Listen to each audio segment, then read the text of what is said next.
Muy buenas tardes con todas y todos. Reciban un cordial saludo de parte del Centro de Estudios en Justicia y Derechos Humanos, institución comprometida con la difusión del conocimiento jurídico y la promoción de una ciudadanía informada, crítica y participativa.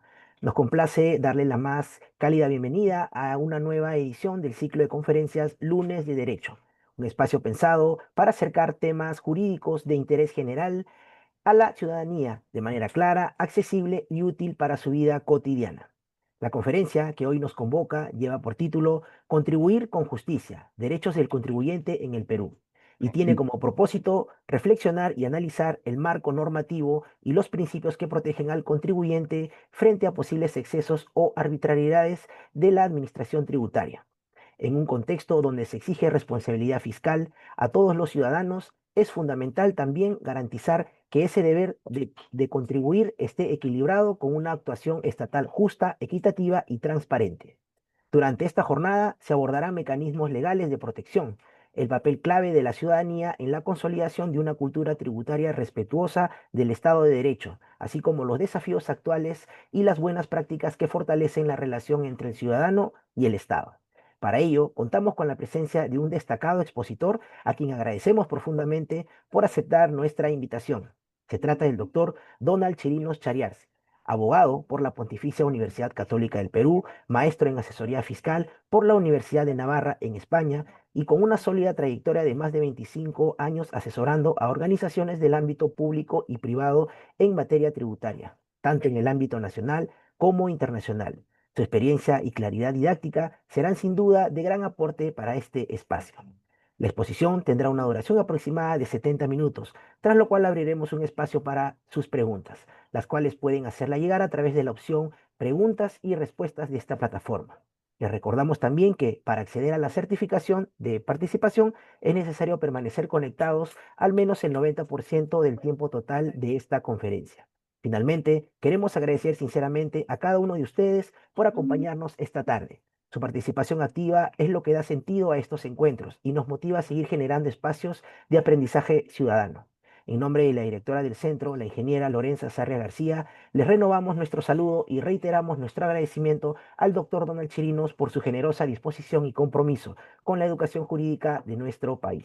Le cedemos entonces, estimado doctor, el uso de la palabra por 70 minutos. Buenas tardes y bienvenido a los lunes de Derecho. Gracias, Jimmy. Gracias a todos. Buenos días, perdón, buenas tardes. Comparto a continuación la presentación. Gracias por las palabras. Hoy día nos convoca un tema que es esencial para la construcción de una administración tributaria legítima, equilibrada, eficiente, ¿no? Los derechos del contribuyente. Tema poco tratado a veces y que nos pareció en coordinación con el MINCUS muy importante destacar, ya que con demasiada frecuencia el contribuyente es visto únicamente como un obligado, como quien debe pagar, ¿no? Como quien debe declarar, soportar fiscalizaciones, pagar multas por la comisión de infracciones que a veces de manera casual o por desconocimiento uno comete. Pero lo importante es saber también que en derecho, tributar con justicia implica también reconocer y respetar los derechos de quienes contribuyen al sostenimiento del país. Recordemos que una gran parte de los recursos, por no decir, yo diría que casi el 80% de los recursos del Estado provienen de los impuestos que pagamos. Y lo que queremos hacer con esta presentación básicamente es visibilizar esos derechos. Eh, He tratado en este tiempo, que es corto porque necesitaríamos más para tratar de profundizar, tratar de enumerar una serie de derechos que tiene todo contribuyente en su relación con la administración tributaria. Me he centrado en el Código Tributario porque es básicamente la norma madre donde están la mayor parte de derechos que tiene el contribuyente, pero también me he permitido indagar un poco en la ley del IGB, en la ley del impuesto a la renta, los principales impuestos que se pagan en el Perú. Yo creo que al conocer estos derechos y exigir su respeto, no solo vamos a proteger al contribuyente, sino que fortaleceremos el principio de legalidad, el control ciudadano sobre la administración y en última instancia vamos a lograr lo que se llama justicia fiscal, porque contribuir no es solo un deber, sino también debe ser un acto respaldado por reglas claras, procedimientos razonables y un trato justo que todo contribuyente debe de tener. Entonces, lo que busco es el reconocimiento, lo que buscamos es el reconocimiento y respeto a los derechos del contribuyente, los cuales son esenciales para garantizar un sistema tributario justo, predecible y equilibrado. Vayamos a la norma, lo que nosotros como abogados siempre decimos que está en la pirámide de Kelsen, no la norma principal. La norma principal, a la cabeza está nuestra constitución política. La constitución política que rige, y organiza el Estado, da derechos, da obligaciones a los ciudadanos, etcétera. Dentro de esa norma, dentro de la norma de nuestra constitución política, tenemos una serie de normas que nos pueden ayudar para entender cómo es que se debe de organizar el sistema tributario. Entonces, la Constitución va a establecer algunos principios rectores del sistema tributario, va garantizando algunos límites al poder tributario del Estado. Recordemos que la Constitución nace básicamente como un límite al poder que tenía hace muchos años el rey, el emperador, buscando qué limitar este poder, ¿no? Perfecto, yo tengo que colaborar, pero no voy a colaborar dando todo el dinero que puedo generar, dando todas las ganancias que puedo generar como producto de mi trabajo, como producto de mi emprendimiento, de mi negocio, etcétera. Tengo que establecer ciertos límites y eso es lo que va a tratar de hacer la Constitución o lo que debería de tender a hacer la Constitución. Entonces, se limita el poder tributario para así poder enfrentar cualquier arbitrariedad que pueda surgir. Estos principios son garantías constitucionales que evitan ese abuso del Estado que hemos hablado y que van a proteger los derechos patrimoniales de los contribuyentes. Entonces, en esta parte de la Constitución política, mano izquierda la explicación, mano derecha el artículo citado de la Constitución. Artículo 2, inciso 2, toda persona tiene derecho a la igualdad ante la ley, dice la norma, ¿no? Nadie debe ser discriminado, etcétera. Esto lo leemos conjuntamente con el principio de igualdad que está en el artículo 74, cuando decimos que el Estado, al ejercer la potestad tributaria, debe respetar los principios de reserva de ley, de igualdad, respeto a los derechos fundamentales. Bueno, ahí está el principio de igualdad, ¿no? Entonces, ¿qué hay en estos dos artículos que juegan juntos, ¿no? Que se deben de leer de manera conjunta?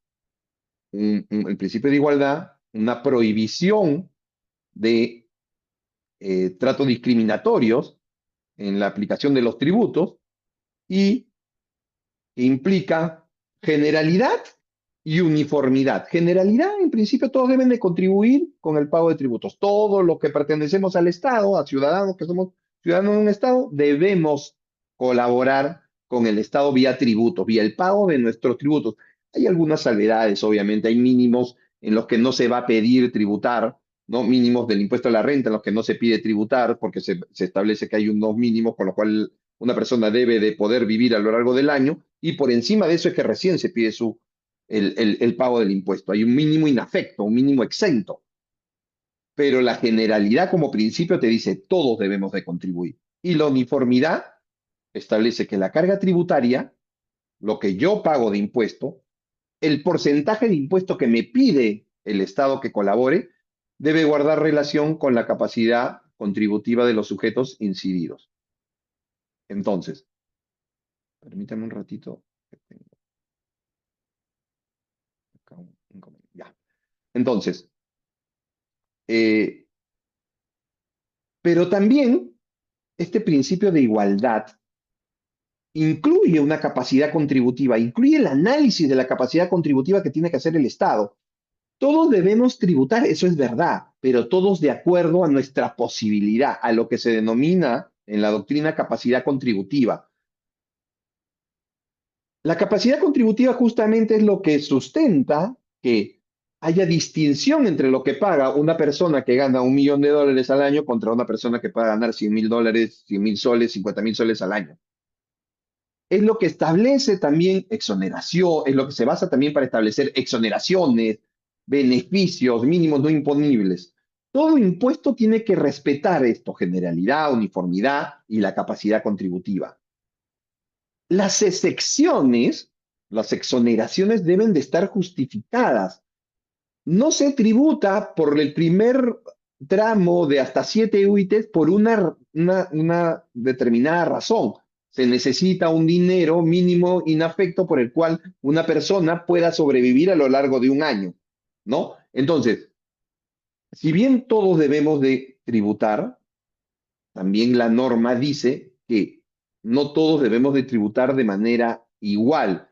Hay que tratar igual a los iguales, a los que ganamos, por ejemplo, un rango de 100.000, por decir un número, y tratar desigual a los desiguales. No puedo tratar de una igual manera aquel que gane 1.000.000 como aquel que gane 100.000, 10.000, 5.000. No, no se puede. Ese es el fundamento de por qué vamos a tratar de manera distinta a algo. Un segundo principio reconocido en nuestra Constitución está en el artículo 74 también, cuando nos menciona el tema del principio de legalidad, ¿no? Y establece, no hay tributo sin una ley previa. Todo impuesto, tasa, contribución debe ser creado por una ley expresa. No se crea por interpretación, no se crea por un acto administrativo de un funcionario del Estado, no. Se crea con una norma específica, con un rango específico, la ley.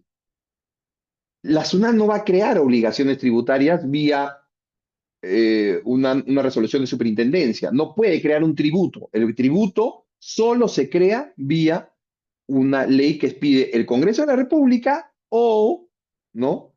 También el Poder Ejecutivo cuando tiene una delegación de facultades, que yo diría es la mayor parte de cómo se han creado tributos en el Perú o cómo se han regulado las modificaciones vía reformas tributarias. Pero en principio tenemos un principio de reserva de ley, que también nos dice eso que último que mencioné, solo el Congreso puede regular los elementos esenciales de un tributo. Ojo, cuando hablamos del principio de reserva de ley, debemos entender que es ley o cualquier otra norma que tenga su mismo nivel.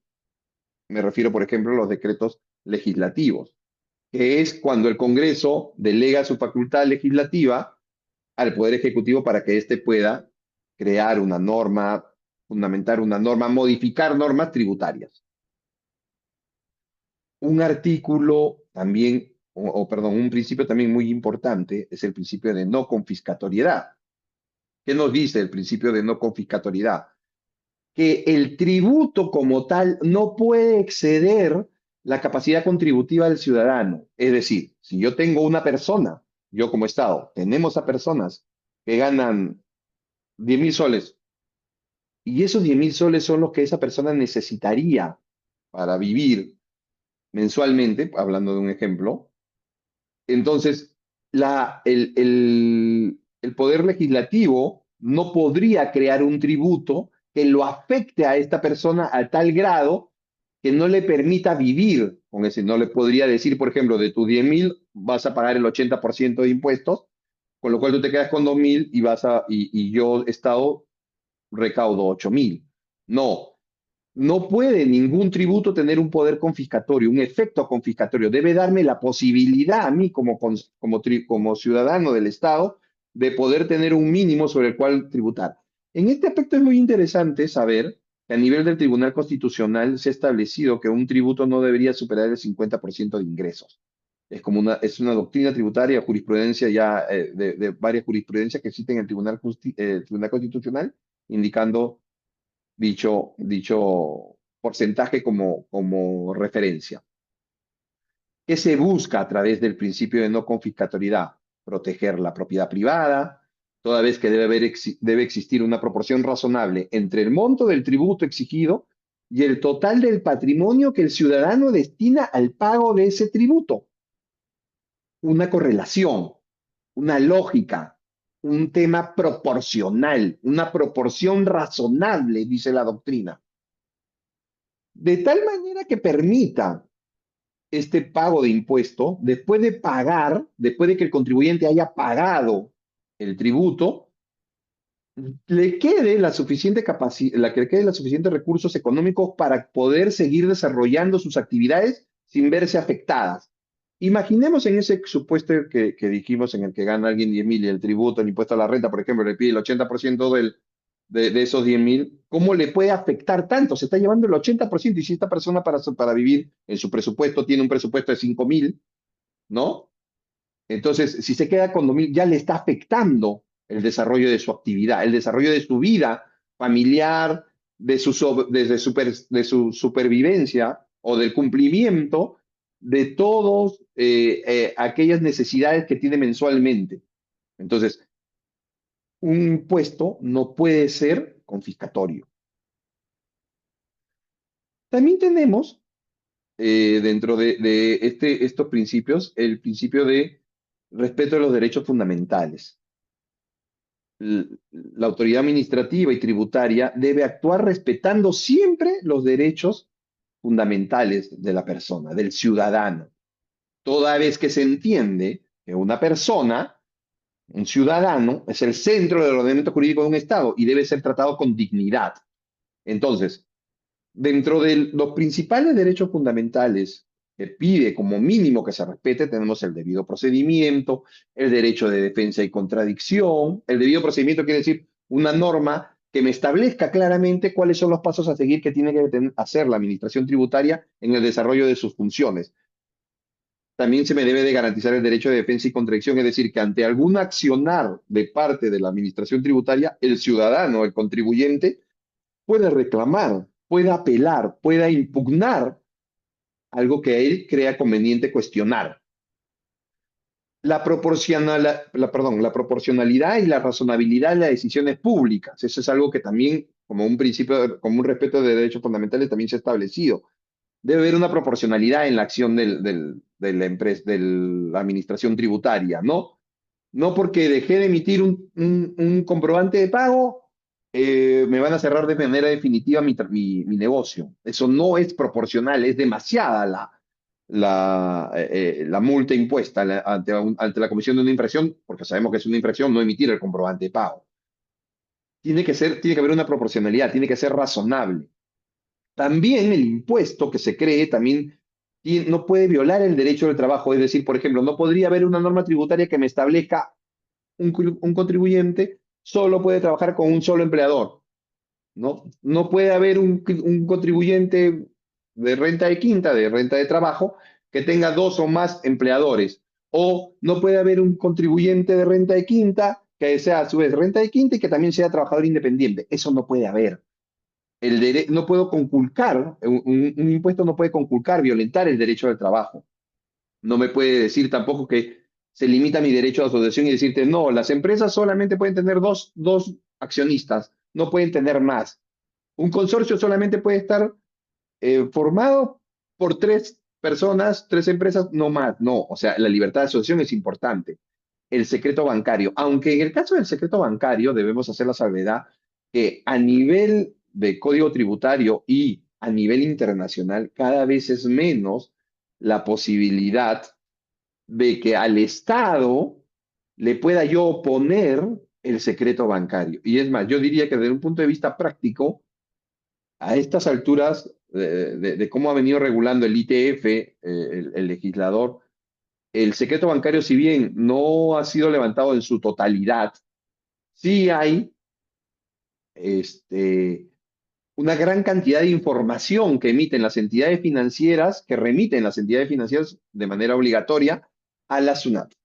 Entonces, el tema del secreto bancario, yo diría que cada vez más va disminuyendo, porque si bien existe el derecho al secreto bancario, también recordemos que el Estado o el legislador debe sopesar ante el secreto bancario frente a un deber de colaborar con el Estado, cuál es la principal obligación que se debe proteger. A mi entender, y yo creo que cada uno debe tener una posición al respecto, es que el deber de colaborar con el Estado es superior al tema del derecho al secreto bancario. Por tanto, yo creo, y de manera particular lo digo, que el secreto bancario cada vez se va a ver reducido y en algún momento quizás, si bien va a existir un secreto bancario, este no va a ser posible de ser oponible a la administración tributaria en el desarrollo de sus funciones. Un tema importante, el principio de retroactividad también. Ninguna ley tiene efecto retroactivo, ningún impuesto puede ser para situaciones pasadas, se crea un impuesto y el impuesto surte efecto de ahora en adelante. ¿no? Salvo, como dice la norma del 103 de la Constitución Política, cuando se trata de materia penal. Y en este punto hay una tendencia en la doctrina de decir que se puede interpretar que en el caso de las infracciones tributarias, por basarse o tener como fundamento eh, el derecho penal ordinario, algunas figuras del derecho penal ordinario, podría también decir que si se establece una infracción menor para situaciones, en el Código Tributario comparado con la legislación anterior, podría jalarse y decir, si tengo que con una infracción que cometí durante la vigencia de una legislación, donde, por ejemplo, me decían que la multa era, por hablar de un número, 2.000 soles, y ahora la infracción me dice que la multa es 1.000 o 500 o menos, yo podría quizás, digo quizás porque todavía no hay una tendencia en jurisprudencia, alegar que me conviene más, ¿no? Que me sancionen con la menor infracción que es ahora, actualmente, ¿no?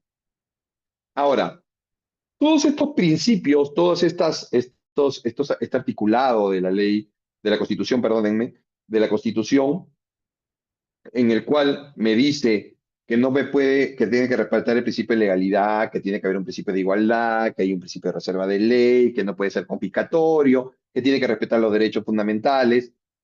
¿Qué pasa si se emite por parte del legislador o en el accionar de repente de la administración tributaria no se respetan estos principios recogidos en la Constitución?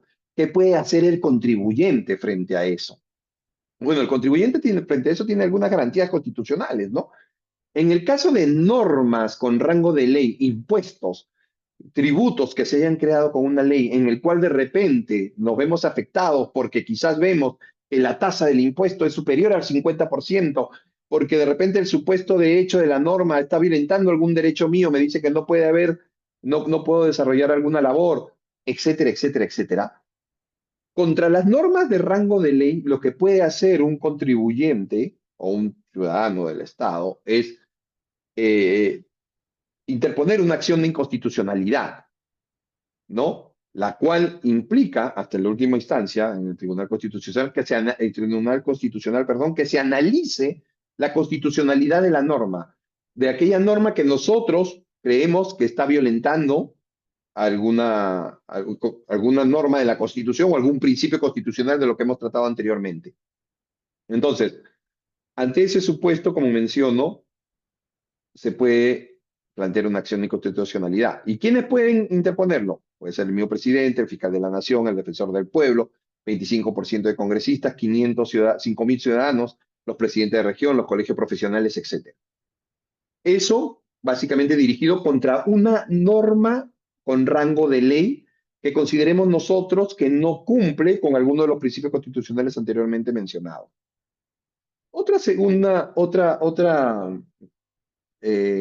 Algo que hay que tener en consideración respecto a la acción de constitucionalidad, si se declara la inconstitucionalidad de una norma, es que sus efectos son al día siguiente de la publicación de la sentencia, que deja sin efecto la norma declarada inconstitucional. Entonces, al día siguiente, aquella norma que fue declarada inconstitucional, al día siguiente de la publicación de la sentencia, al día siguiente, la norma declarada inconstitucional deja de tener efecto. Hay que tener en cuenta, en consideración, que el Tribunal Constitucional, según el Código Procesal Constitucional, debe determinar de manera expresa en la sentencia los efectos de su decisión en el tiempo y resolver lo pertinente respecto de situaciones jurídicas que se hubieran presentado durante la vigencia, durante el tiempo que estuvo vigente aquella norma que fue derogada y declarada inconstitucional. Entonces, perdón, el Tribunal Constitucional tiene que pronunciarse al momento que emite su sentencia sobre este asunto.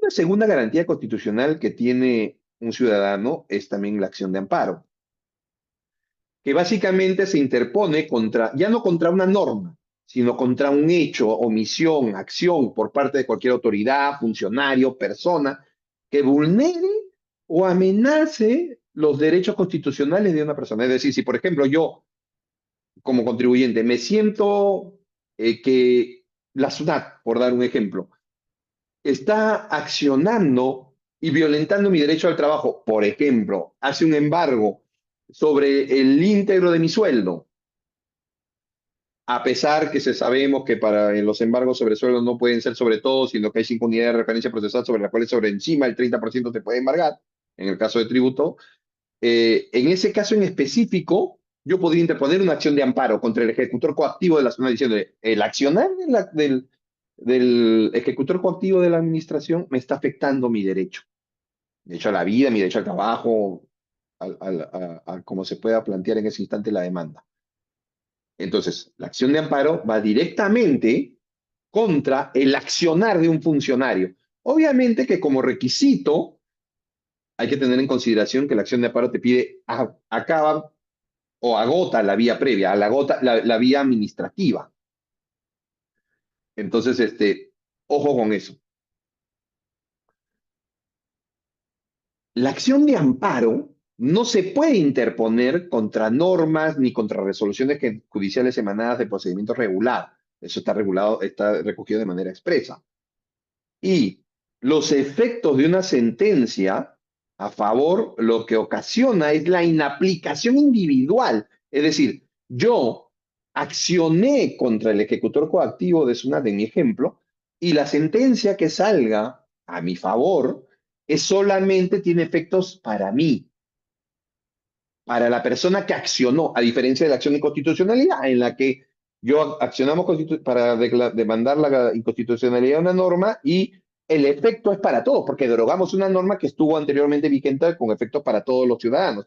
En el caso específico de la acción de amparo es un supuesto particular. Yo me veo afectado, yo interpongo mi acción de amparo y la sentencia tiene efectos para mí. Y lo que hace es reponer al estado anterior en la medida de lo posible, ¿no? Una tercera garantía constitucional que se tiene es la acción popular, que básicamente es aquella dirigida contra reglamentos, normas, resoluciones, decretos de carácter general expedidos por el Poder Ejecutivo, los gobiernos regionales, locales, que infrinjan la Constitución o que infrinjan una norma con rango de ley. Entonces podemos decir que la acción popular es aquella garantía constitucional que se interpone contra las normas que tienen una menor jerarquía comparada con la Constitución o con la ley. No tiene efecto retroactivo, que implica la derogatoria de la norma, y tiene un efecto para todos en general. ¿Ya? Entonces, acción de amparo, solo sobre hechos que cometa la administración, yo de manera individual interpongo la garantía constitucional, interpongo la demanda de acción de amparo y los efectos de la tendencia a mi favor son nada más para mí, mientras que en el caso de la acción de inconstitucionalidad es aquella garantía constitucional dirigida contra las leyes, las normas con rango de ley, y la acción popular es aquella garantía o demanda que puede interponer contra normas que tienen inferior jerarquía comparada con las normas de rango de ley. Bueno, eso a nivel constitucional como una idea de lo que constitucionalmente puedo tener como derecho para cualquier tema de defender eh, mi, alguna demanda que pueda yo tener. Perdón, algún hecho que me pueda afectar o alguna acción de la administración que me pueda afectar. De allí. A continuación, lo que vamos a ver es básicamente los derechos que tienen los contribuyentes a nivel de normas tributarias en específico. Empezamos por el Código Tributario.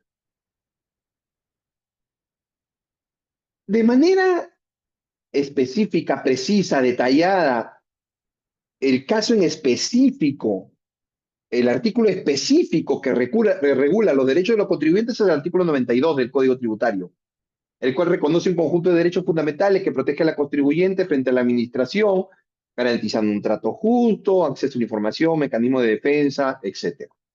Entonces, aquí yo a continuación voy a enumerar lo que ese artículo 92 señala como derecho de los contribuyentes que se puede alegar, que yo puedo decir, oye, es mi derecho. Yo, y decirle a la administración, estás conculcando mi derecho, estás violentando mi derecho, y poder decirle por qué creo, porque tengo un fundamento legal para esto. Primero, esta norma yo lo veo como una cosa declarativa, como un asunto declarativo. Trato digno y derecho de defensa. La norma dice que El contribuyente merece un trato justo y con respeto. Bueno, ahí debe ser tratado con respeto y consideración por personal de su edad. Conocer la identidad de los funcionarios responsables del procedimiento es importante, porque a veces nosotros presentamos un escrito, presentamos una solicitud, iniciamos un trámite ante la administración y no sabemos, bueno, es derecho nuestro saber cuál es el responsable, qué funcionario tiene a cargo el procedimiento que hemos iniciado.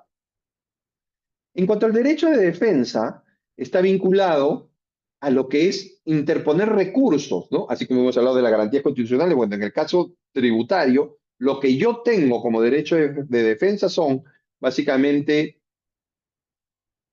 los procedimientos contenciosos tributarios, reclamos, apelaciones, demandas contenciosas administrativas, la posibilidad de solicitar ampliación de resoluciones del tribunal para que aclare ciertos puntos. Y uno que a veces es poco usado, pero que de repente más adelante lo vamos a ver, el presentar quejas por omisión o demora injustificada a veces, ¿no? Entonces, tengo yo como contribuyente mecanismos de defensa frente al accionar, si yo considero particularmente que la administración tributaria está yendo más allá de lo que podría ser. Los reclamos se presentan contra los valores, contra resoluciones que emita la administración tributaria en un procedimiento de fiscalización, en un procedimiento de devolución, etcétera. La apelación es aquello que yo, es una segunda instancia ante el tribunal fiscal, luego de tener una primera resolución no digo sentencia porque no es el término correcto, sino haber obtenido un primer pronunciamiento, como un primer nivel por parte de la administración tributaria, sea SUNAT o gobierno locales, etcétera. Yo puedo apelar e ir a la instancia superior, que es el tribunal fiscal, y bueno, la demanda contenciosa administrativa es acudir al Poder Judicial, básicamente. ¿A qué también más tengo derecho? Tengo derecho a acceso a la información, a conocer el estado de mis procedimientos, ¿no? Y acudir a la administración, llamar, que me den información. Yo inicié un procedimiento, ¿en qué estado está? ¿A quién lo tiene? Ya pasó por esta oficina, ahora va a la otra siguiente oficina. Eso puedo tener yo también derecho a solicitar copia de mis declaraciones, a no proporcionar documentos ya presentados, que es una práctica que a veces ocurre. No sé por qué motivo, pero a veces la administración tributaria nos vuelve a pedir documentación que ya supuestamente ellos lo tienen, que ya yo lo presenté una primera vez. Ellos dicen a veces, la justificación es que de repente está en los archivos centrales de la administración y obtenerlo se va a demorar un poco, bueno, y te lo vuelven a pedir. Bueno, si no lo puedes presentar, tienes derecho a decirle no, porque yo ya te lo presenté. Y de confidencialidad, que es un elemento muy importante, artículo 85, reserva tributaria del Código Tributario, que establece el derecho a la reserva de la información proporcionada a la administración. Yo lo que le di a la administración tiene protegido por la reserva tributaria. El artículo 85 del Código Tributario señala cuáles son los casos de reserva tributaria. Hay ciertas informaciones que como contribuyente brindamos, mi declaración jurada anual, donde dice cuánto es lo que gano mensualmente o anualmente, cuánto gana una empresa, cuánto es su costo, cuánto es su venta, ese tipo de cosas son reservados. No se puede estar, no puede ni la administración ni sus funcionarios, porque la obligación no solamente es para la administración, sino también incluye a sus funcionarios, estar divulgando esa información. Tengo un derecho a la reserva, un derecho a la confidencialidad. También tenemos derecho a rectificar las declaraciones juradas que presentemos, sustituir o rectificar. Sustituir cuando estoy dentro del plazo, es decir, por ejemplo, marzo que vence en abril, último dígito del RUC, 0, fecha de presentación máxima, 6 de mayo. El de abril se presenta en mayo. Entonces tengo hasta el 6 de mayo para presentar, perdón, hasta el 16 de mayo para presentar. Bueno, yo puedo presentar, a partir del 1 de mayo, puedo presentar una declaración, segunda declaración, tercera declaración, hasta el día 16 la que va a valer va a ser la última. Y esas declaraciones presentadas hasta el último día de vencimiento se llaman la primera declaración original, declaración jurada original, las siguientes declaraciones sustitutorias. A partir del 16, toda aquella que presente fuera de la fecha de vencimiento van a considerarse como solicitudes rectificatorias.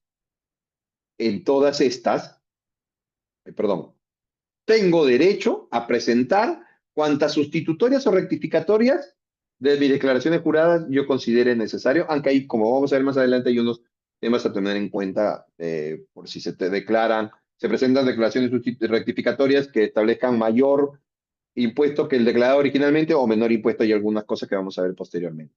También tengo derecho a exigir la devolución cuando se ha cometido, cuando he hecho un pago indebido, cuando he hecho un pago en exceso, tengo derecho a acudir a la administración tributaria a pedir que me devuelvan ese dinero que se pagó de más. Algo declarativo, a recibir orientación y asesoramiento en actos administrativos, a realizar consultas a través de entidades representativas.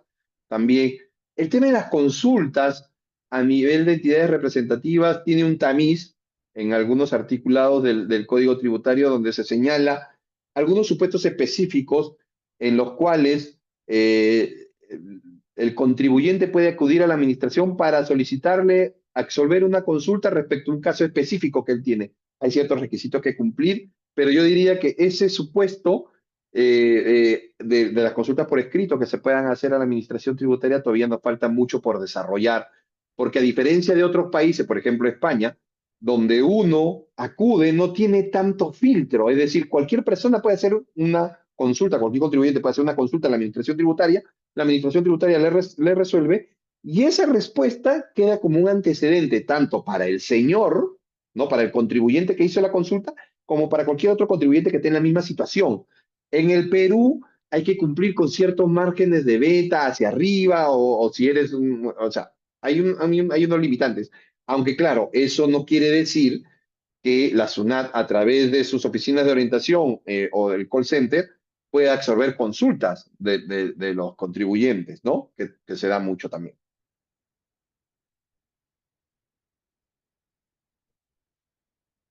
Algo que también está recogido en nuestro código tributario es el tema de la duda razonable y beneficio al contribuyente. Y te dice, ¿no? Que en caso de duda razonable o criterios contradictorios, el contribuyente está en la posibilidad de solicitar la no aplicación de sanciones ni de intereses cuando exista una duda razonable por parte de la administración, cuando haya criterios contradictorios entre órganos resolutivos o no exista norma expresa sobre un tema en específico. Eso hay que tenerlo en consideración. Cada caso específico hay que analizar para ver si estamos dentro del supuesto o no de la duda razonable y por tanto en la posibilidad de solicitar la no aplicación de sanciones ni de intereses. Otra cosa que también tenemos a favor de los contribuyentes es las facilidades de pago. Si yo como contribuyente tengo una deuda con la administración, tengo el derecho a solicitar un aplazamiento y o fraccionamiento por las deudas tributarias. Digo y o porque se puede solicitar aplazamiento más fraccionamiento. Se puede solicitar solo aplazamiento, que es pagarlo posteriormente, después de unos meses, o se puede pedir solo fraccionamiento. Entonces tengo esas posibilidades, tengo posibilidad de combinar, solicitar aplazamientos, pagar después, solicitar fraccionamientos, pagar por partes, o solicitar aplazamiento con fraccionamiento, es decir, después de un tiempo, pagar fraccionado. El tema es que la SUNAT es una facilidad que te da la SUNAT para pagar, que te da la administración, para que el contribuyente no incumpla con el pago de sus deudas y estos pagos se dan de manera parcial y dentro de un cronograma, ¿no? Con ciertos intereses, obviamente, que te tiene que cobrar la administración. El beneficio es que si, por ejemplo, estás en una etapa de cobranza coactiva y tú ingresas tienes una resolución de fraccionamiento, se suspende la cobranza coactiva. ¿Ya? Hay ciertos supuestos donde el fraccionamiento te van a pedir algunos requisitos de garantías, ¿no? A partir de 100 UITs de deuda, 535.000 soles, te van a pedir, del año pasado, obviamente, perdón, 100 UITs, te van a pedir que tú garantices con una hipoteca, garantices con bienes, garantices con cartas fianzas, etcétera. Tú tienes que garantizar, cuando la deuda es elevada, más de 5 UITs, te pide la norma, ¿no? De manera específica que garantices.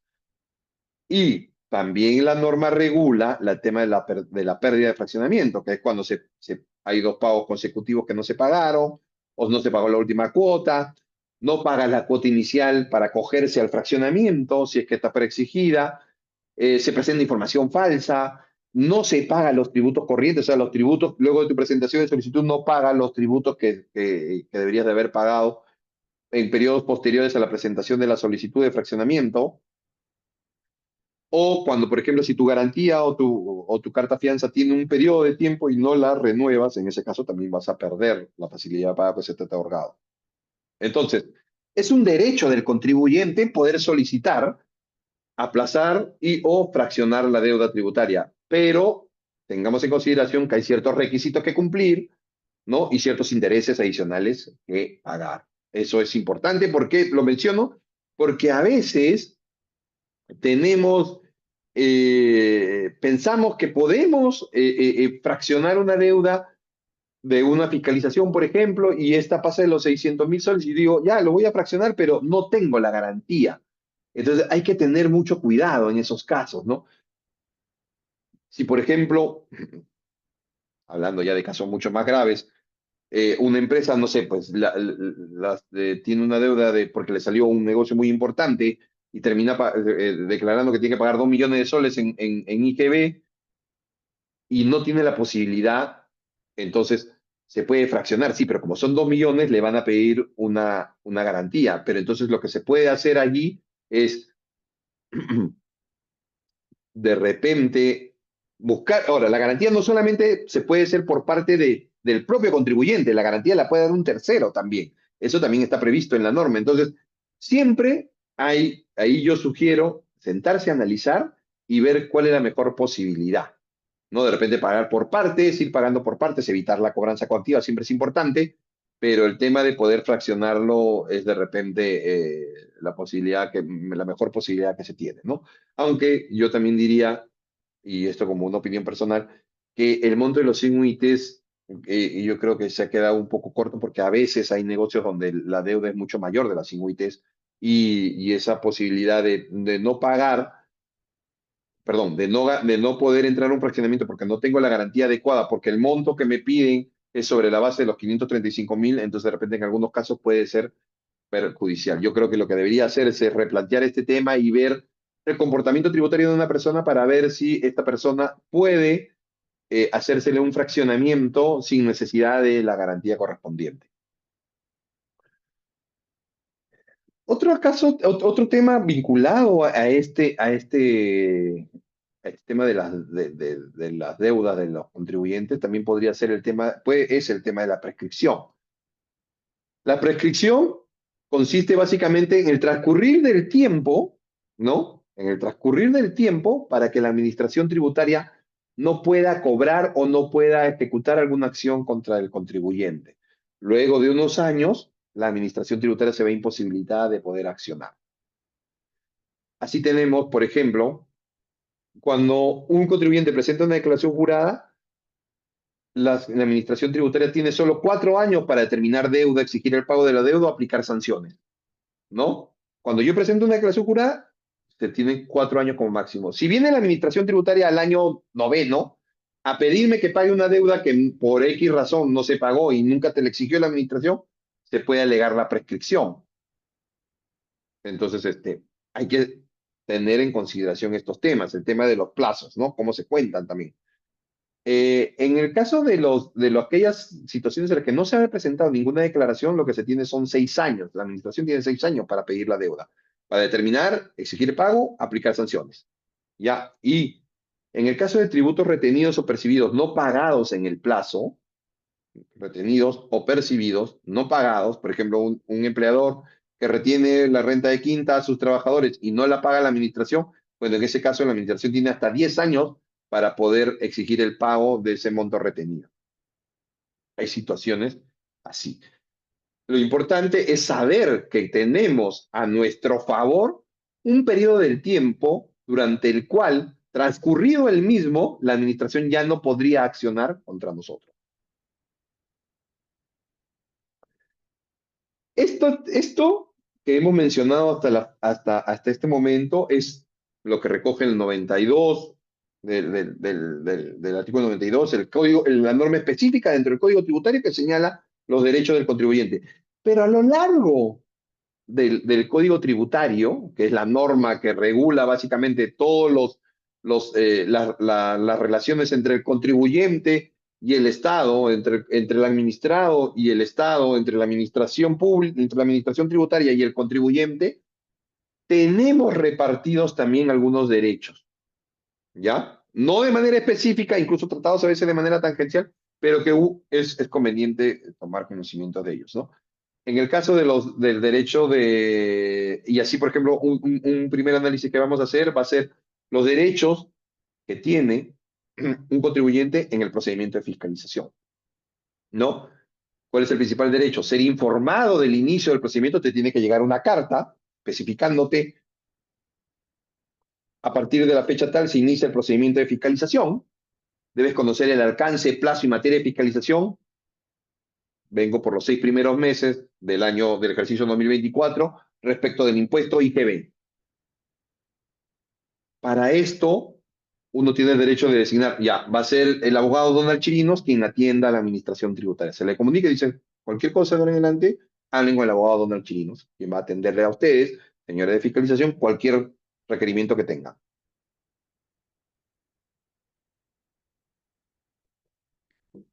Es posible solicitar prórrogas razonables para atender los requerimientos. Es decir, me dicen, para el 2 de julio vas a tener que presentar tales cosas, ¿no? Tus libros contables, tus comprobantes de pago, etcétera, etcétera, etcétera. Y hablemos, por ejemplo, del IGB en marzo, de los primeros 6 meses del 2020. Hablemos de pandemia. Los 6 meses de 2020. Me piden todo lo que es IGB y me piden que presente libros, facturas, etcétera, todo. Como sabemos, el año 2020 fue el año de pandemia, muchas empresas se cambiaron de lugar, los contribuyentes también cambiaron de domicilios algunos, la documentación contable de repente no la tengo a la mano, cuando hice el cambio de un lugar a otro, de repente lo mandé a un almacén, lo mandé a la casa de alguien, etcétera, y no tengo la documentación en el momento. Entonces, lo que en ese caso podría hacerse es decirle a la administración, señor en la administración, por si acaso, tengo documentación que usted me está pidiendo del 2020, tengo unas cuantas, pero me faltan otras que tengo que ir a un almacén a buscarlos que está lejos o fuera de Lima, o que está a las afueras, etcétera. Mientras que yo fundamente a la administración, le puedo pedir, dame más tiempo, dame un plazo adicional para poder presentarte la documentación. Es derecho del contribuyente poder pedir eso. Eh, También se pueden presentar documentos, pruebas, formular observaciones, es decir, cuando la administración tributaria, conforme en el procedimiento de fiscalización va avanzando, te va a ir diciendo, este documento no me sirve, lo que dice respecto de la compra que hiciste con tu proveedor A no me convence, por tal o B motivo. Uno, como contribuyente, tiene derecho a decirle al señor Estunaz, si bien no le convence, bueno, yo te presento este documento, te presento la declaración del señor que me dice esto, te presento estos correos electrónicos, este intercambio de esta comunicación comercial que tuvimos con mis proveedores. Ese es tu derecho, formular descargos, pruebas, observaciones a lo que diga, cuestionar, ¿no? De repente te dice una norma, tú no estás de acuerdo con la interpretación que da la norma y le dices, no, la interpretación que dices tú no es la correcta, esta es la correcta a mi entender, estás en tu derecho de presentar eso. También tiene que haber por parte de la administración la obligación de entregarte cada requerimiento que te notifica la administración solicitándote alguna información o documentación, concluye con un resultado de requerimiento, el cual tú tienes derecho a pedir que te lo den. Te lo tienen que notificar, así que como cualquier otro informe que haya emitido la administración. Y tu derecho siempre a presentar descargos y recursos ante la SUNAT siempre está ahí. Eso a lo largo de un procedimiento de fiscalización. ¿Cuáles son los principales derechos también que hay al debido procedimiento? El procedimiento debe ser objetivo, razonable, transparente. No debe haber alguna arbitrariedad por parte de la SUNAT. No puede solicitar documentación irrelevante ni realizar actas que interfieran injustamente con la operación del contribuyente. Por ejemplo, he visto en alguna ocasión, no en todas, sino de manera básicamente eventual, la SUNAT pide documentación los primeros 6 meses de 2020 respecto del IGB. Y entre la documentación que te pide, registro de compras, porque te están diciendo compras, las facturas de compra, las comunicaciones comerciales. Y en uno de los requerimientos te pide tus libros societarios, tu registro tu libro de matrícula de acciones y tu libro de Junta General de Accionistas. Allí a mi entender y de manera particular creo yo que la administración está equivocada en pedirte documentación que no tiene que ver con el IGB. ¿Qué tiene que ver las compras con los libros societarios? O sea, allí, como contribuyente, yo diría, acá hay una arbitrariedad. Me pide unos libros societarios que no tienen nada que ver con las compras que puede efectuar. Entonces, allí tenemos derecho a decírselo a SUNAT. SUNAT, ¿por qué me pides algo que no debería de ser? Si SUNAT, a pesar de eso, no te responde eso, yo incluso diría que podríamos presentar hasta una queja. También tiene uno derecho al acceso al expediente tributario. Revisar el expediente, que ahora es digital inclusive. Tú puedes pedir a la administración, muéstrame el expediente, a ver cómo vamos avanzando, toda la documentación que te he presentado, la documentación que tú has recabado, porque a veces la administración también hace cruces con terceros, pedirle poder acceder a esos cruces con terceros mientras no se trate de un tema de violación de reserva tributaria, yo podría acceder incluso a los derechos, a los cruces de información que he hecho SUNAT con mis proveedores o con mis clientes. Eso también podríamos tener acceso. Entonces, ¿qué se busca a través de estos derechos que debe de tener el contribuyente? Asegurar que la fiscalización que realiza la Administración Tributaria sea un proceso técnico y legal y no un elemento de presión, de arbitrariedad, que se garantice la defensa del contribuyente frente a posibles errores, excesos de la Administración. Eso es lo que buscamos. A continuación, vamos a ver algunos derechos que tienen también los contribuyentes en, en los temas de procedimiento coactivo. Y acá yo quiero dejar claro una cosa que ocurre en estos temas particulares de la cobranza coactiva. La cobranza coactiva eh, tiene dos vertientes, dos normas principales. El Código Tributario, que regula todo lo que es la cobranza coactiva que realiza la Administración Tributaria, conjuntamente con el reglamento de cobranza coactiva que la propia Administración tiene aprobada por una resolución de superintendencia, y la ley de ejecución coactiva con su reglamento, que es la que básicamente está dedicado a todas las deudas no tributarias o administrativas o administradas por entidades públicas en general, municipios, etc. Entonces, hay que saber que hay dos normas que son distintas en muchos casos. ¿Por qué? Porque el Código Tributario como tal está pensado básicamente en el accionar de la administración tributaria partiendo de que la deuda se encuentra debidamente notificada, el procedimiento se ha iniciado de manera correcta y que si hay alguna reclamación respecto de la deuda que está puesta en cobranza, esto se debió hacer vía los reclamos o la apelación correspondiente, ¿no?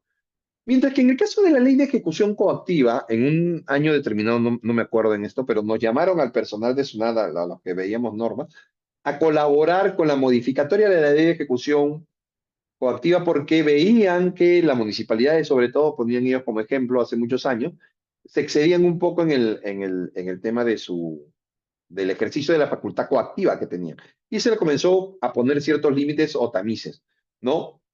Y incluso en el caso del ejecutor de la ley de ejecución coactiva de la deuda de tributarias municipales, etcétera, o no tributarias, el ejecutor coactivo puede incluso hasta cuestionar si un valor o una deuda estuvo o no estuvo correctamente notificada. El área que emite la deuda debe de demostrar al ejecutor coactivo que notificó de manera correcta.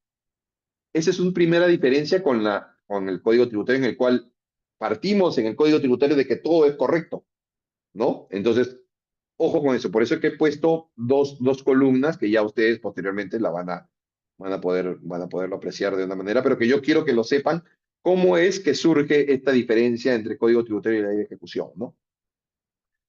Se puede suspender por oposición en el caso del Código Tributario, en el caso del Código Tributario solo procede si hay un fraccionamiento en la suspensión, ¿no? O una medida cautelar o un recurso con efecto suspensivo. Mientras que en la ley de ejecución coactiva, tú puedes poner un recurso de oposición que hace que se suspenda la medida de cobranza. ¿Hay causales de oposición en el Código Tributario? No, no hay, mientras que la ley de ejecución coactiva sí existe. ¿Se puede sustituir o reducir las medidas cautelares? Esto es importante. En el Código Tributario, en el reglamento de cobranza coactiva, en el artículo 20, se señala de manera específica que si una medida cautelar que haya trabado un ejecutor coactivo me afecta a la empresa, no me permite el cumplimiento de mis obligaciones laborales, el cumplimiento de mis obligaciones tributarias o la subsistencia de la misma empresa, yo puedo acudir al ejecutor y decirle, rebájame el monto de la cobranza que estás haciendo.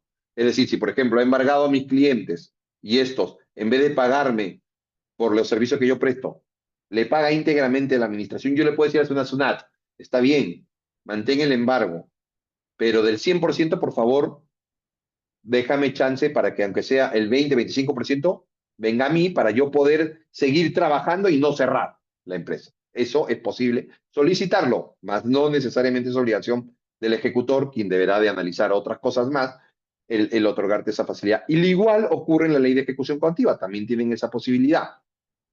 Las medidas de embargo tienen que ser proporcionales, es decir, si yo, por ejemplo, debo 1 millón y la administración tributaria manda embargos a los, imaginemos a 4 bancos.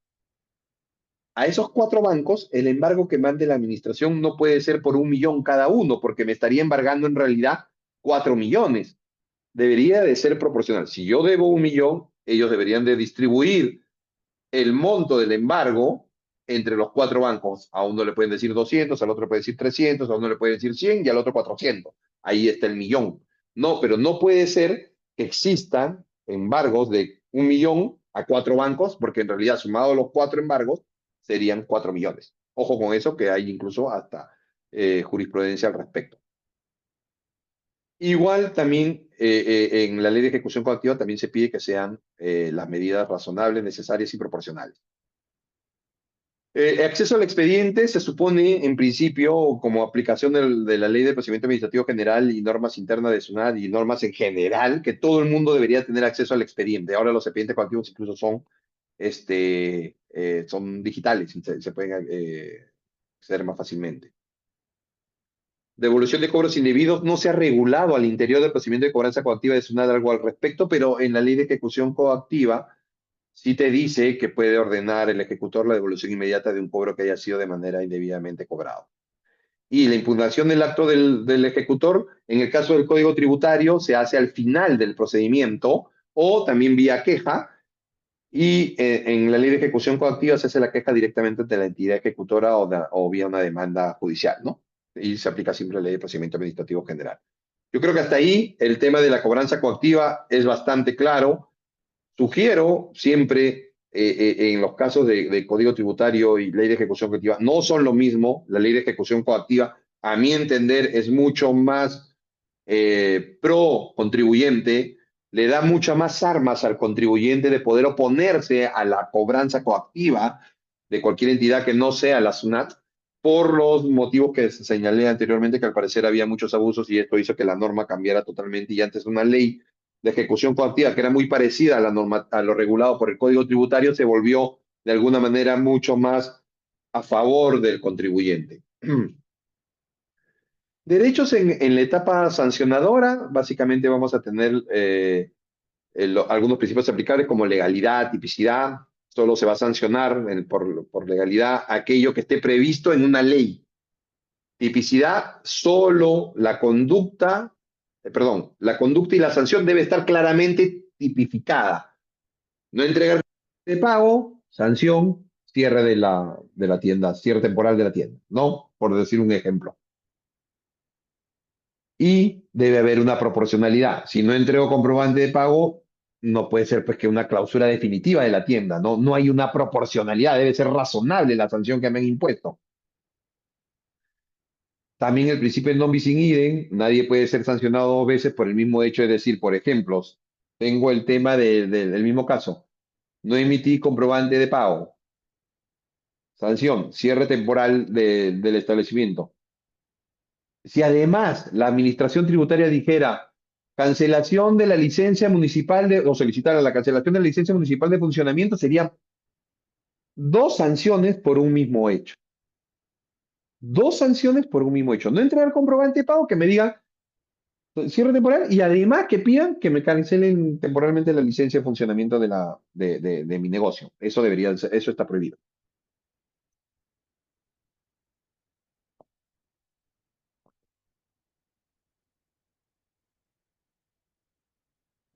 Otra cosa, tampoco no puede haber concurrencia de infracciones, no se imponen varias sanciones por un mismo hecho.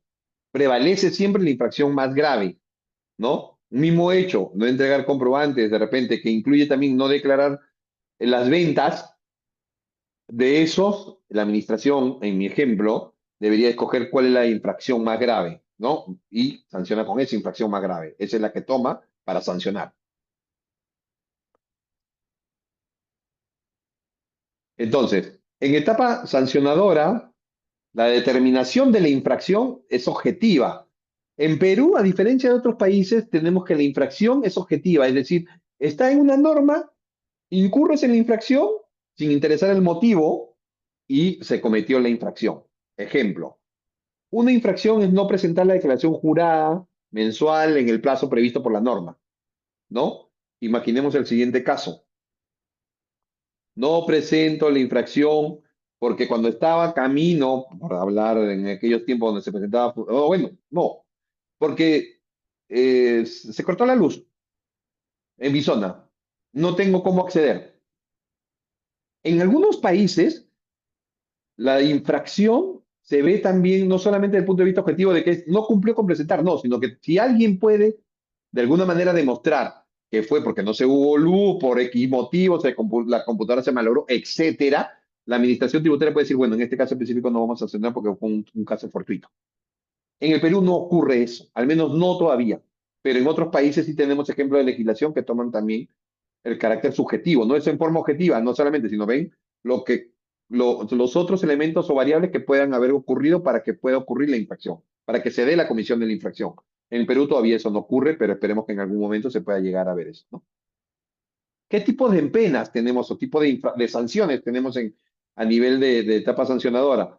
Las multas, comiso de bienes, internamiento temporal, cierre temporal de establecimiento, suspensión de licencias, permisos, concesiones o autorizaciones. Existe a nivel de administración tributaria, sobre todo SUNAT, la facultad discrecional, en la cual lo que se dice es lo siguiente: la administración tiene la posibilidad que en algunos casos específicos, por algunos supuestos específicos, pudiera graduar la sanción. Es decir, por ejemplo, si la sanción por no entregar comprobante de pago es en primera vez 10 días hábiles, la administración podría decir, sí, pero si es, perdón, si fuera en general 10 días hábiles, la administración podría decir y graduar. Si es primera vez, son 3 días. Si es segunda vez, 5 días. Si es tercera vez, 7 días. Eso se puede graduar. Eso es discrecionalidad. O, en algunos casos, también la administración tributaria decir, por el tiempo de COVID no se va a sancionar a nadie. Facultad discrecional. Y la gradualidad, que también se puede graduar ciertas penas. A continuación, otra cosa, las sanciones no son transmisibles a herederos. O sea, una sanción que tenga, por ejemplo, mi papá que tenía una tienda, no me la puede transmitir a mí. Esa no es transmisible. Y retroactividad respecto de sanciones en ejecución. Quiero avanzar un poco más para mostrar, el contribuyente tiene derecho a aplicar gradualidad en ciertos casos que le permite reducir o inclusive exonerarse de algunas sanciones, ¿no? Los requisitos normalmente en la gradualidad de sanciones es que se subsane de manera voluntaria o inducida, lo cual, o que pague total o parcialmente el tributo o multa que me dijeron que no había pagado, que cumpla dentro de un plazo cierta presentación de alguna documentación, que no sea reincidente, y los tipos de subsanación van a ser voluntario. Cuando yo, antes que la SUNAT me mande alguna comunicación, voy y subsano alguna infracción que cometí, por ejemplo, no haber entregado libros, no haber presentado libros, no haber presentado declaración jurada, o inducida, cuando luego que me ha llegado una comunicación de SUNAT diciendo, señor, no cumplió usted con presentar los libros, y inmediatamente en el plazo que me dice SUNAT lo presento. Ese tipo eso se llama una subsanación inducida, porque SUNAT me ha inducido a que yo presente, ¿no? En esos casos, acá he querido recoger, ojalá que se vea, algunos casos principales, ¿no? Cuando no presento la declaración jurada, ¿no? Mi multa, si estoy en el régimen general, es una UIT. Si estoy en el régimen especial, es una media UIT.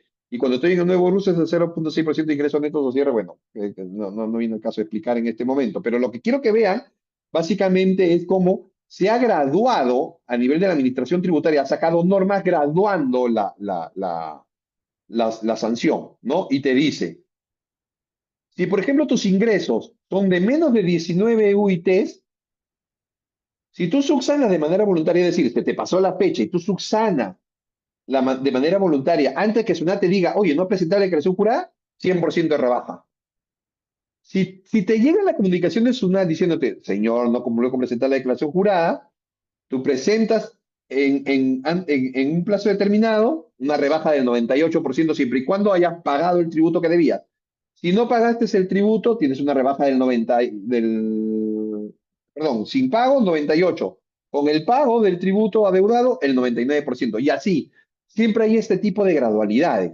En el caso específico de empresas o contribuyentes que tengan más de 19 hasta 150 UITs, se establece una rebaja también, siempre en su sanación voluntaria, 100%, y en subsanación inducida una rebaja. Si haces el pago del tributo, una rebaja del 95. Si presentas la declaración y no haces pago del tributo, una rebaja del 90. De la multa, estoy hablando, siempre de la multa. Igual, por ejemplo, en el régimen de gradualidad por omitir ingresos, presentas la declaración, pero no colocas todos tus ingresos.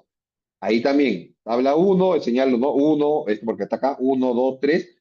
El 1 es el 0,6, esa es la multa, el 0,6% de tus ingresos netos. En el 2 también el 0,6% de los ingresos netos. Bueno, cuando SUNAT te detecta, ¿no? O tú dices, oye, me olvidé de declarar un ingreso, lo incluyes de manera voluntaria, hay una rebaja de la multa, 100% de rebaja. Pero si SUNAT se da cuenta que tú no incluiste un ingreso, pero normalmente en un periodo, en un procedimiento de fiscalización, y te dice, incluye esto, y tú entonces presentas una rectificatoria y dices, ya voy a incluir y pago además el tributo, tienes una rebaja del 80. Si tú incluyes el monto no pagado, pero sin haber hecho el pago del tributo declarado, tienes una rebaja del 60. Y así vamos a ver distintas la forma de subsanar, básicamente presentar la declaración jurada, incluyendo los ingresos omitidos, ¿no? Igual, no exhibir libros o documentos. Tienes una fiscalización o una SUNAT te llega en una esquela de citación y te pide ciertos libros y tú no cumples con presentarlos, entonces también tienes una posibilidad de subsanar, ¿no?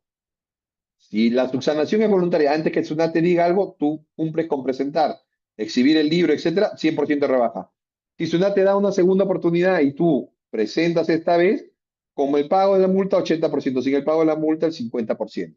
¿Ya? Y así vamos a ver a través de distintas gradualidades cómo es que tengo derecho como contribuyente, no solo que me sancionen, perfecto, cometí una infracción, pero la SUNAT ha establecido unos criterios a los cuales yo me puedo coger disminuyendo el monto de la sanción. Eso es lo que nos tiene que quedar claro, que tengo derecho a disminuir la sanción si es que cumplo con ciertos requisitos. Eso es lo que quiero transmitirles. El presentar declaraciones rectificatorias, me equivoqué, hice un mal cálculo, etcétera. Yo como contribuyente, artículo 88 del código, tengo la posibilidad de presentar una rectificatoria, ¿no? Ahora, esto es lo que yo les decía anteriormente al inicio. El efecto de la rectificatoria, si se trata de una declaración que dice, en mi declaración jurada original dije que debía 100, y en mi declaración jurada posterior digo, ¿sabes qué? No, eh, no debo 100, debo 50. Estoy disminuyendo la deuda tributaria que originalmente declaré. En ese caso, la SUNAT dice, para que surte efecto esa declaración rectificatoria a la que tienes derecho a presentar, tienen que haber transcurrido 45 días hábiles, dentro de los cuales, si SUNAT no te ha revisado, surte efecto tu declaración rectificatoria. Pero en otro caso, declaré 100 y ahora yo reviso y digo, no, me equivoqué, no era 100, era 150, en ese caso específico, como tengo derecho a presentar mi declaración rectificatoria, en ese caso específico, como va para arriba, aumenta la deuda tributaria que originalmente declaré, el legislador ha determinado que la aprobación, que la declaración rectificatoria surte efecto de manera inmediata.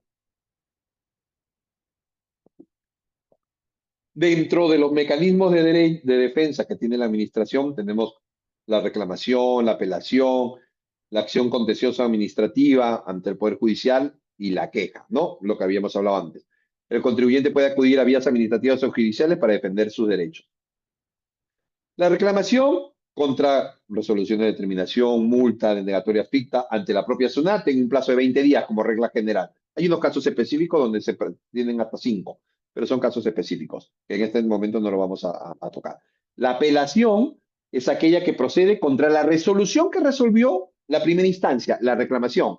La resolución que resuelve la reclamación, contra esa yo puedo apelar 15 días como plazo máximo, lo presento ante el Tribunal Fiscal.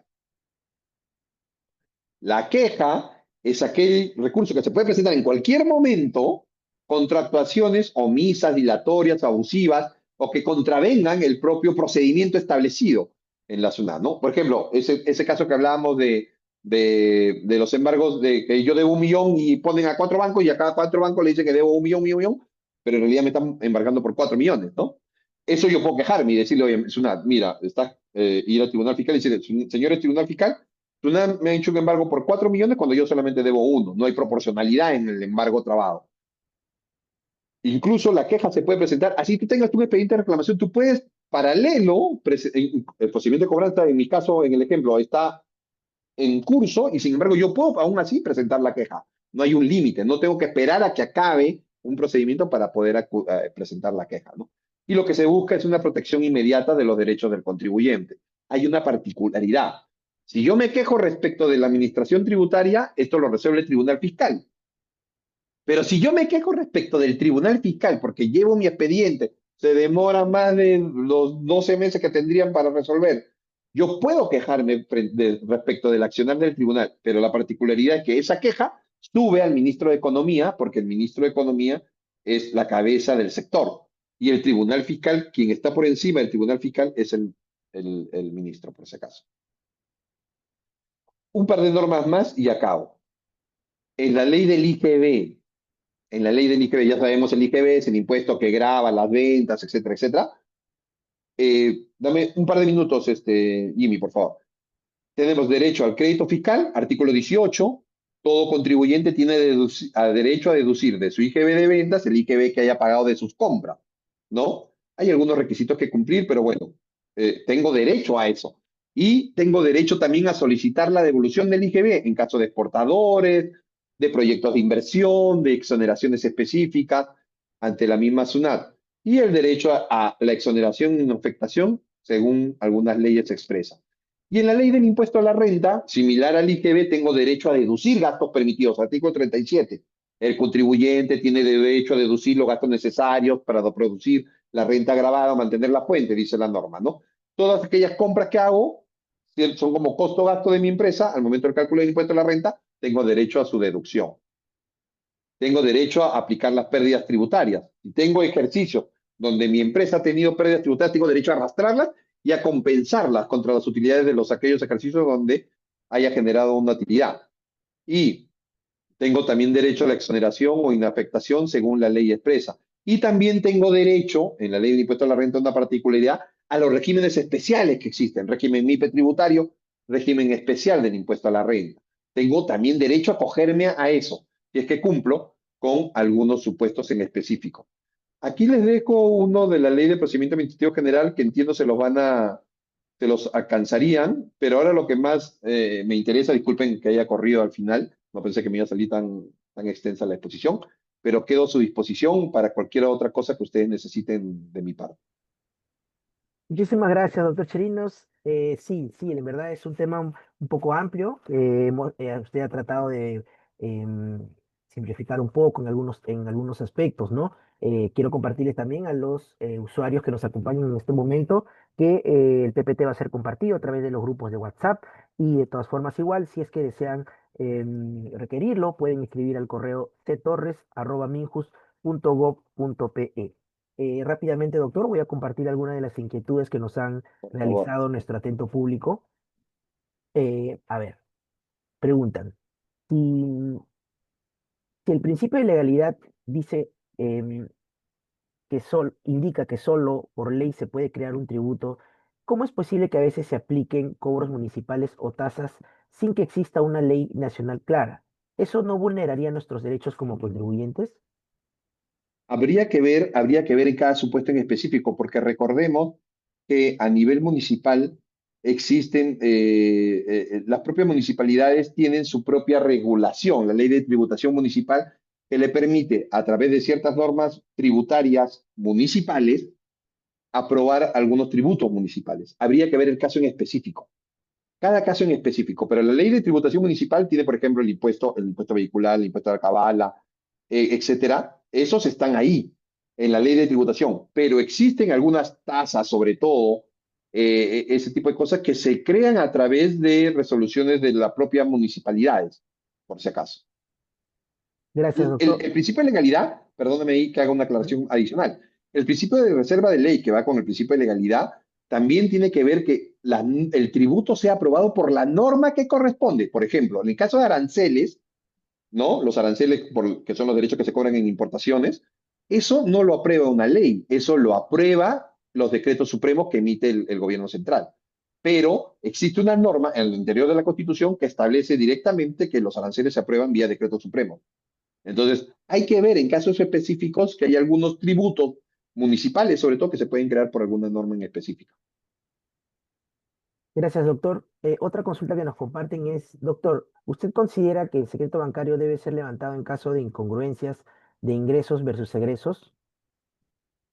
Yo en realidad lo que tengo es una posición aún más abierta que la pregunta. Yo considero que para efectos de la tributación, que para efectos de la administración tributaria no debería haber secreto bancario.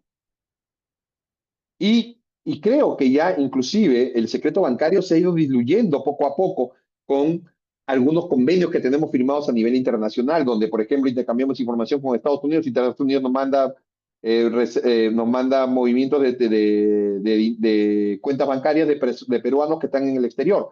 Inclusive en el Perú, los bancos tienen que mandar cierta información respecto de las cuentas que tenemos si pasa de sitio ITES, tiene que mandar información a la administración tributaria. No diciendo el movimiento, simplemente diciendo que tienes un promedio por encima de la sitio ITES.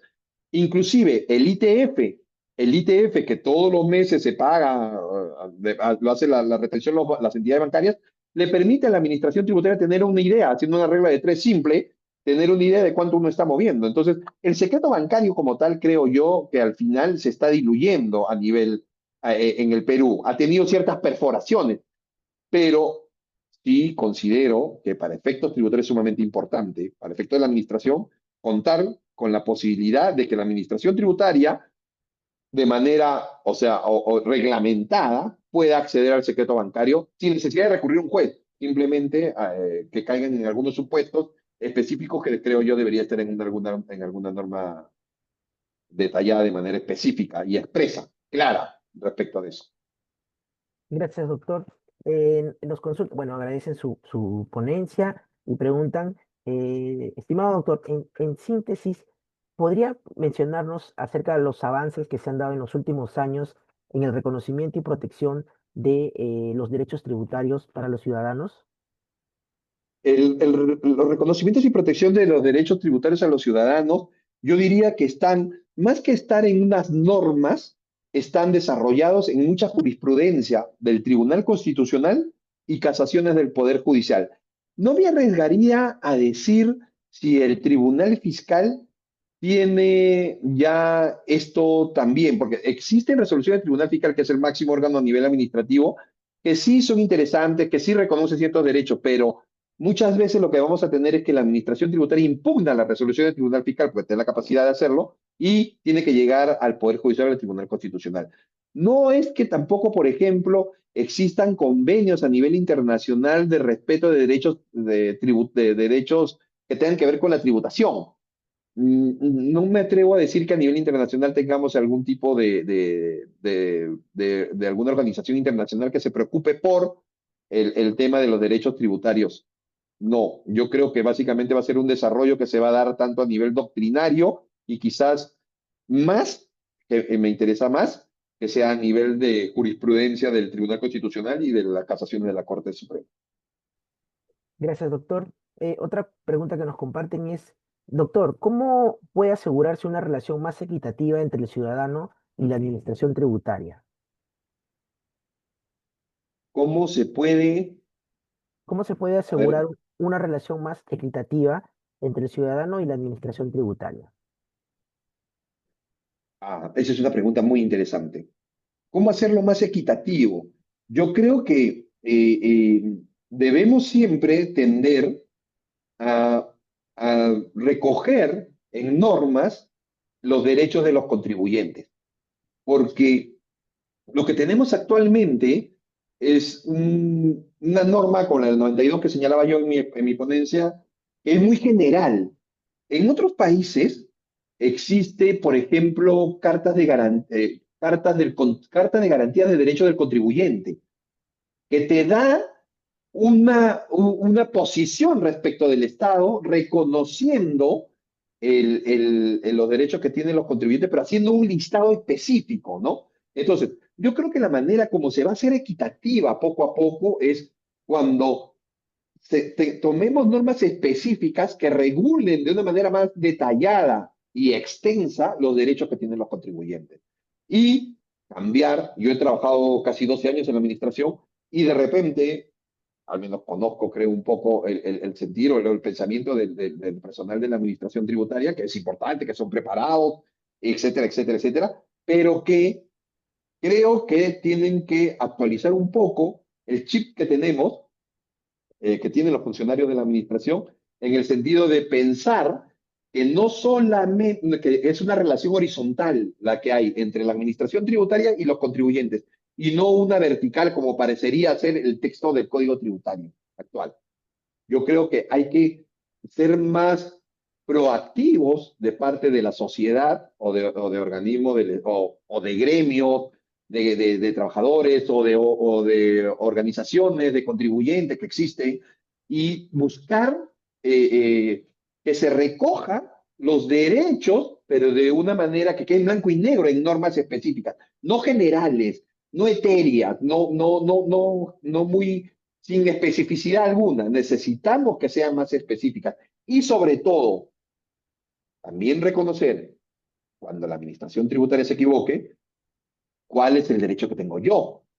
Porque cuando yo gano en el tribunal fiscal alguna posición, yo digo, y el funcionario público que emitió este valor, el cual yo gané, entiendo yo que algún tipo de sanción de mérito, algo debería de ocurrir.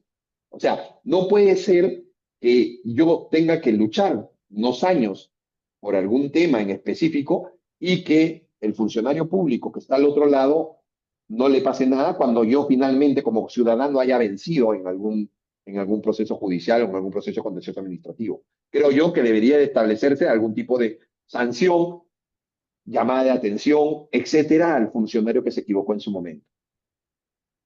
Gracias, doctor. Nos consultan también qué garantías existen para evitar cobros indebidos o multas excesivas por parte de la administración. Eh, la- allí, porque las normas que establecen sanciones y las multas están en el Código Tributario. Entonces, lo único que nos quedaría es hacer o una acción de inconstitucionalidad si alguien cree que las multas son excesivas, o si fueran de menor rango, una acción popular, ¿no? Pero que yo sepa, contra el Código Tributario no ha habido, contra las tablas de sanciones de infracciones y sanciones no ha habido aún alguien que se haya presentado alguna demanda de inconstitucionalidad respecto de eso. Porque si bien también pensemos en algo, ¿no? No es que el Código Tributario, si bien establece un conjunto de infracciones y un conjunto de sanciones, sin embargo, también debemos reconocer que la Administración Tributaria ha establecido muchas gradualidades y discrecionalidades que hacen que finalmente el monto a pagar sea menor. En eso sí no podemos ser mezquinos y no reconocer eso a la Administración. Gracias, doctor. Em, Preguntan si existen campañas educativas efectivas que promuevan el conocimiento de los derechos del contribuyente. Yo, que conozca, entiendo que la administración tributaria tiene de vez en cuando charlas, no me he fijado bien si tiene respecto de derechos de contribuyente, pero yo entendería que sí. Bueno, y contigo, Jimmy, y a través del Ministerio de Justicia, nuevamente agradezco la oportunidad. Estamos buscando justamente difundir un poco más el tema de los derechos tributarios y de repente también eh, abrir más el campo para otros asuntos más que sean del derecho tributario, que es un campo del derecho que a veces es un poco complicado, pero que la idea es tratar de hacerlo más accesible posible, ¿no? Cursos como, conferencias como esta son las que finalmente van en beneficio de la ciudadanía para que estos conozcan cuáles son sus derechos o conozcan cuáles son las cosas que no deben hacer frente a ciertas situaciones que se pueden presentar. y que no tengamos miedo, porque a veces cuando uno habla con alguien, yo que soy abogado y que me ha pasado muchas veces, hablo con alguien acerca de temas tributarios y tengo muchas llamadas de clientes que me dicen, me acaba de recibir un escrito de SUNAT y entran en un pánico terrible. No, señores, o sea, la SUNAT no es el cuco. Los temas tributarios no son difíciles. El tema es ser ordenados en empresas, ¿no? Tener toda la documentación posible y finalmente plantarse frente a la administración y comenzar a conversar con ellos. No es que viene la administración, definitivamente viene para levantar toda la deuda posible y llevarse todo lo que puedan hacer. No es como funciona. Al menos las normas tributarias no están pensadas así. Lo que hay que hacer es asesoría, tener la posibilidad y no asustarse, porque la administración tributaria no tiene por qué asustar a alguien. Simplemente hay que tener las cosas claras y poder pedir y dar la respuesta que uno considere conveniente, ¿no? Tal cual han ocurrido en la realidad.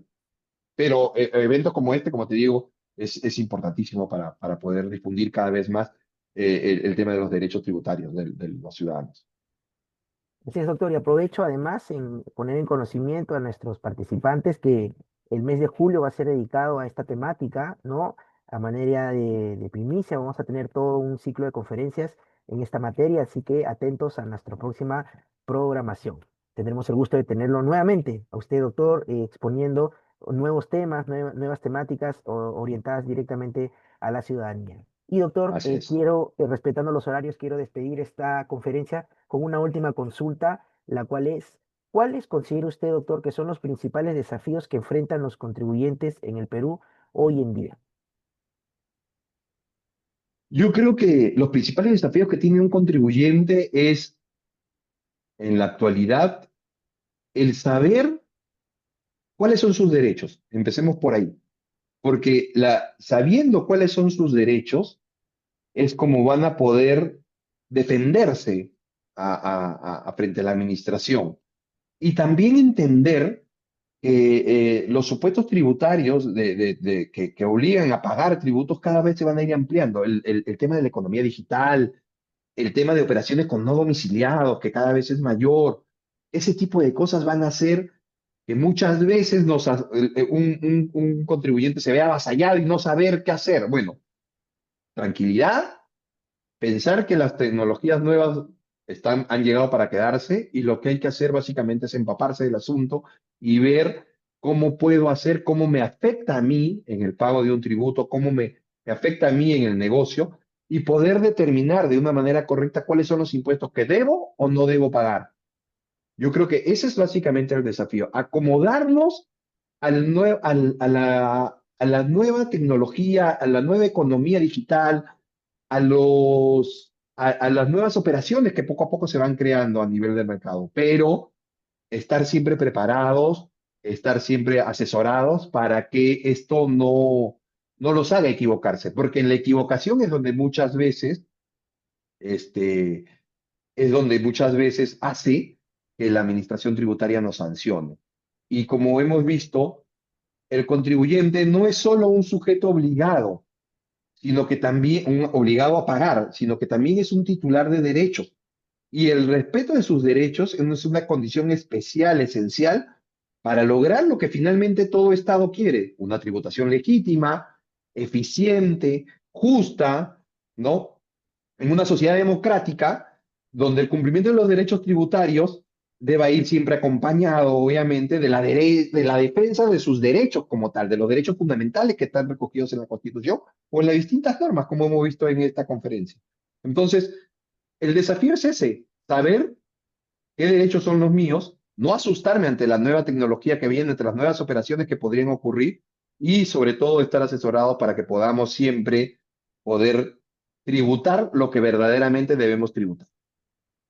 Muchísimas gracias, doctor Chirinos, nuevamente. A nombre de la directora general de nuestro centro de estudios, les tenemos el agradecimiento a usted. Agradecemos a las personas que nos han acompañado en esta importante sesión y los esperamos en la próxima conferencia que tendremos aperturando el mes de julio. Muchas gracias, doctor, y que continúe teniendo usted una muy buena tarde y muy buena tarde para todos.